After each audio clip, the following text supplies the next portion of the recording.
Hi, my name's Phil. I'd like to talk about politics, and as the pressure increases this month on the government to extend the transition period for Brexit before their self-appointed deadline of the end of this month, ministers have been trying to talk up the benefits of refusing to extend. However, by doing so, they've been putting words into people's mouths who aren't terribly keen on the taste. But first, if you'd like to be notified of daily news and politics, please subscribe to the channel and click the bell notification icon. So, businesses do not like uncertainty. This is absolutely true. This is why they were never generally in favour of Brexit. And the groups representing them, including the Confederation of British Industry, have never been in favour at all. The closest you could even turn any of their statements into something approaching favour for Brexit was that they said, well, if it must happen, can you at least get a deal that provides a close relationship with the EU? But Michael Gove was this week trying to say that the CBI were in favour of the government's position of not extending because it gave them certainty. After all, if we say we're definitely not extending, well, that's certain, isn't it? That provides a certain amount of certainty. But no, not really, far from it, because the extending is the most certain outcome possible, because then businesses know under what conditions they'll be trading next year and the year after, if you extend it for the 2 years that's been suggested. The most certainty, of course, would be extending the transition period indefinitely. That's not to say forever, but until such time as a deal is agreed. But that's not feasible, politically at least. It's not feasible. But extending for 2 years would be. That would be the CBI's preferred outcome. But Michael Gove told MPs, I know that businesses want uncertainty removed.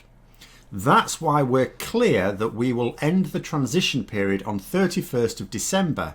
And it is a position that I also understand now the CBI are in favour of. Now, the wording there would tell any political observer to smell a rat.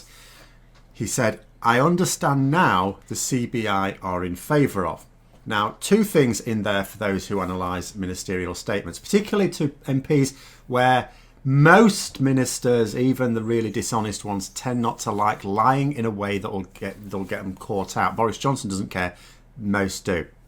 So the first is he's making it clear that this was not the position of the CBI before, because he's now saying it's now their position, implying it wasn't before. And it certainly wasn't before, but it still isn't now. Important because, it has never been the CBI position that they just want to go into a no-deal Brexit scenario. But then there's his use of the phrase, I understand. He said, I understand now the CBI are in favour of. Now, there's almost never any need for a senior minister to use these words. They have access to an impressive civil service network of support. And when it comes to understanding what the CBI want, he can have full access to the facts, because he could get the head of the CBI on the phone within reason whenever he likes. I'm quite sure they are keen to engage with the minister in charge of Brexit, which indeed they are. So I understand is something you say, when you've listened to a statement by someone or a group, but you think about the statement, you think, well, actually, there is an element of ambiguity in there. So this is what I think they mean by that. So you might then say, I understand. It's a phrase I may use from time to time. But really, when a minister uses it in a context like this, what they're basically saying is, I am lying. I know this isn't true, but I don't want to be accused of lying later on. So what I'll do is I'll say, I understand. And then if someone comes back to me later on, I can always say, oh, I seem to have misunderstood. Much better than having to admit that you lied to Parliament. But the CBI have never said anything even remotely in favour of ending the transition period without a comprehensive trade deal with the EU in place. And following on from Gove's statement, which he, as I say, he made in Parliament, which explains why he doesn't want to be seen directly lying, even though he will. The head of the CBI, gave a speech, a grand statement, covering a number of things. But as part of it, what they said was, British firms do not have the resilience to cope with a no-deal Brexit after the battering of the coronavirus crisis. And they said, just because your house is on fire, it doesn't mean it's okay to set fire to the garden shed. Dame Caroline Fairbairn said that all stocks and funds put aside by businesses for Brexit had now been used up because of the coronavirus. In fact, just as a little aside, it's notable that the medicines that we were supposedly stockpiling, the government was supposedly stockpiling for a hard Brexit, that's been used up as well. Not that it was ever going to go far enough in the event of a hard Brexit, but it has now been used up because of coronavirus. So, we don't have anything. Anything that businesses were trying to set aside is gone. And she also said, if we have a political timescale that takes us to a brinkmanship deal in December, that will be catastrophic for British businesses. They will not be ready, she said. And this is the point I've previously tried to make as well. Even if you believe that there will be an 11th hour deal, let's just say, let's go with the belief that, like David Davis was talking again this week, if you just wait till the very last moment, the EU will crack and they'll give us this deal. Even though this deal doesn't exist, never mind that. Let's just, I'm not going off on one of my again. Let us just imagine that you genuinely believe that we will strike a comprehensive trade deal November, December, who knows what you're thinking. Let's just say that. That doesn't actually help businesses. Yes, they want a deal, they want a comprehensive deal, but the thing is they cannot adapt their entire business overnight. They cannot even begin to adapt their business until they know what the deal is.